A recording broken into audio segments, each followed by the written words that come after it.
guys, Medusa here with a Zombie World deck profile for y'all. It's a really neat deck. It likes to grind a lot, go into like turns 3 and 4, or if you're not comfortable with that, you can also OTK with it. So, starting with the main deck, you're playing 3 copies of Shiranui Solitaire, 3 copies of Unizombie, and 2 copies of Mizuki. This is your typical level 8 synchro engine that's used not for the synchros as much as it is for link plays. You're also running 3 Gozuki, 1 Shinobi Necro, and 1 Plague Spreader Zombie. Gozuki sends pretty much all of your main deck to the graveyard for any combo potential or any end boards that you need during your first turn if you're going first. Plague Spreader, another way to do link plays, and Shinobi Necro is an interesting one. If it's banished when you send Gozuki, in order for Gozuki's second effect, it will come back, and you have a level 2 tuner and whatever Gozuki special summons off of its second effect, which banishes 1 zombie monster from your graveyard except Gozuki for cost to special summon 1 zombie monster from your hand. Then you're playing 2 Necroworld Banshee, 2 Glow Up Bloom, and 2 Doom King Balladrock. This is your Zombie World engine. Your Banshees will banish as a quick effect to activate Zombie World from your deck. Glow Up Bloom is summoned off of one of your extra deck monsters, or can be sent with Gozuki to grave. It will banish from grave and either add Balladrock or Vampire Fraulein to your hand, as they are level 5 or higher zombies. Glow Up Bloom's only restriction on the search. Or special summon it because you have Zombie World on field. Rounding off the monsters, you of course need 3 Ash Blossom and Joyous Spring. Ash Blossom has been a stable 3-0 ever since its release. On top of that, you can chain to its activation with Doom King Balladrock's effect, which reads, once per chain, when a zombie monster except itself activates this effect, except during the damage step quick effect, you can apply one of these effects, negate or banish. So, the activation of Ash Blossom also gives you just a free banish 1 monster on field or in grave. Moving on to the back row, you're looking at, of course, 3 Zombie World and 1 Terraforming. This is the backbone of the deck. The reason why it works is because Zombie World. This turns all monsters on field and in grave to zombies. 1 Foolish Burial, because it's zombies, they want to be in graveyard. You got 3 Super Polys. Now this one can change between metas. Obviously, if your locals or if the meta itself does not focus a lot on fusion monsters, as the extra deck will show, this can be swapped out for 3 Impermanence, 3 Effect Veiler, anything that you think will slow down the current meta. You run 2 copies of Allure. I find little reason to run 3. The deck is consistent enough that 3 only banishes your combo pieces. However, 2 is just fine, because in situations in which you don't see a combo piece, you might see Allure of Darkness. 1 copy of Book of Life. This one doesn't come up as often. Obviously, it's only useful past your first turn when your opponent actually has monsters in graveyard, but it can be useful to help out grind games. And then for your Zombie World back row, 1 Power Struggle, 1 Zombie Necronize, and 2 Return of the Zombies. Zombie Power Struggle is a quick play spell card that targets 1 zombie to either have it gain 1,000 attack or lose 1,000 attack. Zombie Necronize targets 1 level 5 or higher zombie on field. Let me correct myself. If a level 5 or higher zombie monster is on the field, target 1 monster your opponent controls, take control of it until the end phase. And Return of the Zombies banishes 1 zombie on field, and then special summons 1 zombie monster from the controlling player's graveyard. So, with Zombie World on field, you can either increase or decrease any monster's attack by 1,000. Banish one of any monster on field, and then summon another zombie from the graveyard of that player. Or just take control of one of your opponent's monsters until end of turn, like Change of Heart.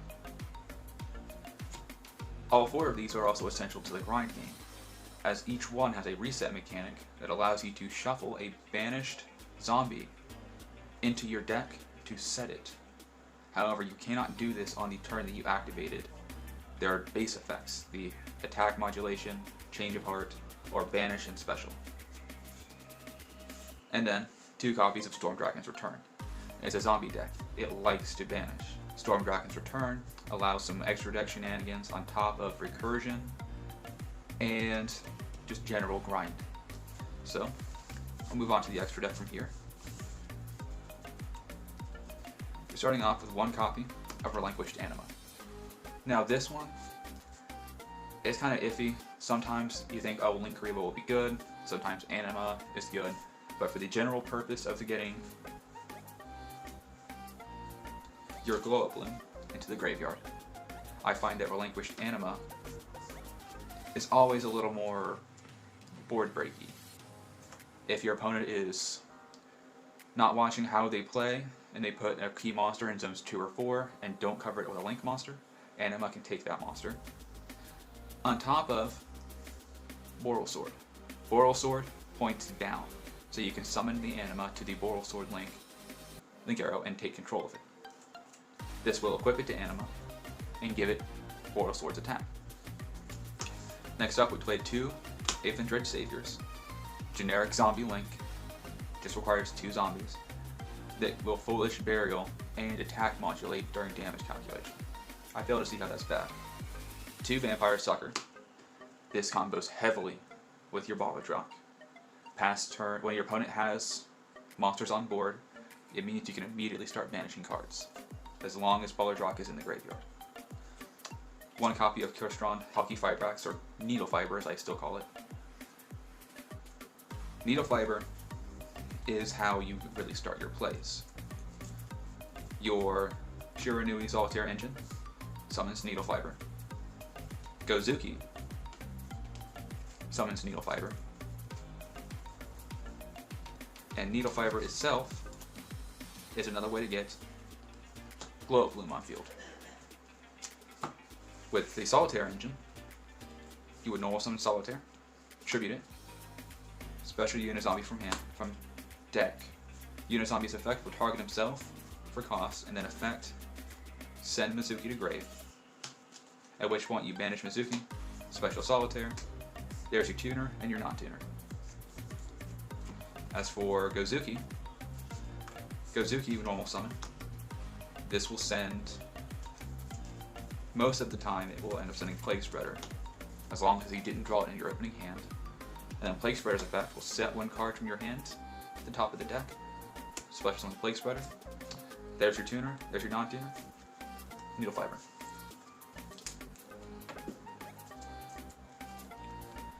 You're also playing 1 copy of IP Masquerena.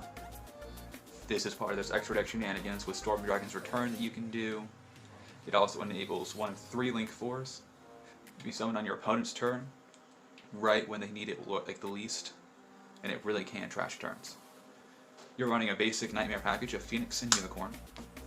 Phoenix is how you get rid of problematic back row, and Unicorn is one of your IP Masquerena targets.